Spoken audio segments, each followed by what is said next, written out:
ಈ ಮೇಲ್ನೋಟಕ್ಕೆ ಇವರ ಬೇಜವಾಬ್ದಾರಿತನ, ಅಲಕ್ಷ್ಯ,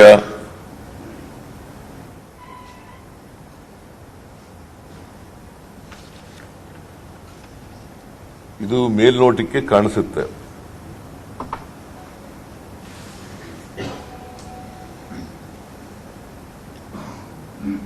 ಆದ್ರಿಂದ ಇವರನ್ನ ದಸ್ತಗಿರಿ ಮಾಡ್ಲಿಕ್ಕೆ ಕೂಡ್ಲೆ ಅಂತ ಹೇಳಿದ್ದೀನಿ. ಮತ್ತೆ FIR ಕೂಡ ಹಾಕಿದ್ದೀವಿ ಇವ್ರ ಮೇಲೆ. ಪಕ್ಕ 11 ಜನ ಸತ್ತಿದ್ದಾರೆ. ಇದು ಯಾವಾಗಲೂ ಕೂಡ ಕರ್ನಾಟಕದಲ್ಲಿ ನಾನು MLA ಆದಮೇಲೆ, ನನಗೆ ಅದಕ್ಕಿಂತ ಹಿಂದೆ ಗೊತ್ತಿಲ್ಲ, ನಾನು MLA ಆದಮೇಲೆ, ಮಂತ್ರಿ ಆದಮೇಲೆ, ಮುಖ್ಯಮಂತ್ರಿ ಆದಮೇಲೆ, ಡೆಪ್ಟಿ ಚೀಫ್ ಮಿನಿಸ್ಟರ್ ಆದಮೇಲೆ ಯಾವಾಗಲೂ ನಡೆದಿರಲಿಲ್ಲ. ಇಂಥ ಸ್ಟ್ಯಾಂಪೀಡ್ ಯಾವಾಗಲೂ ಕೂಡ ನಡೆದಿರಲಿಲ್ಲ.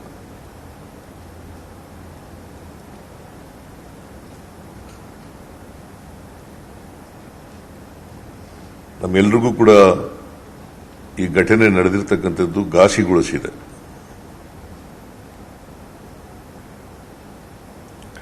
ನಡಿಬಾರದಂತ ಘಟನೆ ನಡೆದೋಗಿದೆ.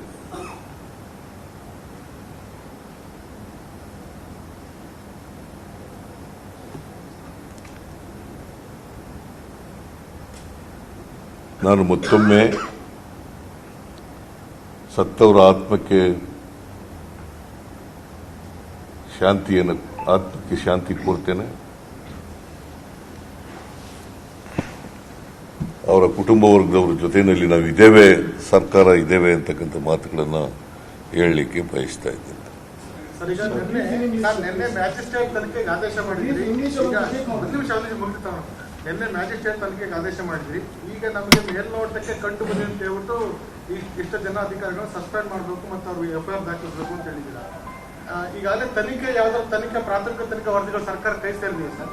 ಇಲ್ಲ, ಯಾವುದು ಸೇರಿಲ್ಲ, ಪ್ರಾರಂಭ ಆಗಿದೆ ಅಷ್ಟೇ. ಈಗ ಮ್ಯಾಜಿಸ್ಟ್ರಿಯಲ್ ಎಂಕ್ವೈರಿ ಆರ್ಡರ್ ಮಾಡಿದ್ವಲ್ಲ, ಅದು ಪ್ರಾರಂಭ ಮಾಡಿದ್ದಾರೆ ಅವರು.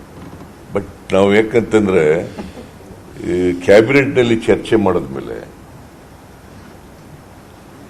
ಇದು ಒಂದು ಮಹಾನ್ ದುರಂತ ಅಂತ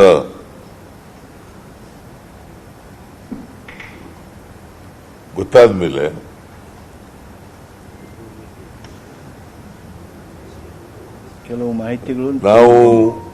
ಕೆಲವು ಮಾಹಿತಿಗಳು ಎಲ್ಲ ಸಿಕ್ಕಿದ ಮೇಲೆ, ಯಾಕೆಂದ್ರೆ ಎಲ್ಲ ಸೀನಿಯರ್ ಅಧಿಕಾರಿಗಳ ಜೊತೆ ಎಲ್ಲ ಚರ್ಚೆ ಮಾಡೋದು, ಮಂತ್ರಿಗಳ ಜೊತೆ ಚರ್ಚೆ ಮಾಡೋದು,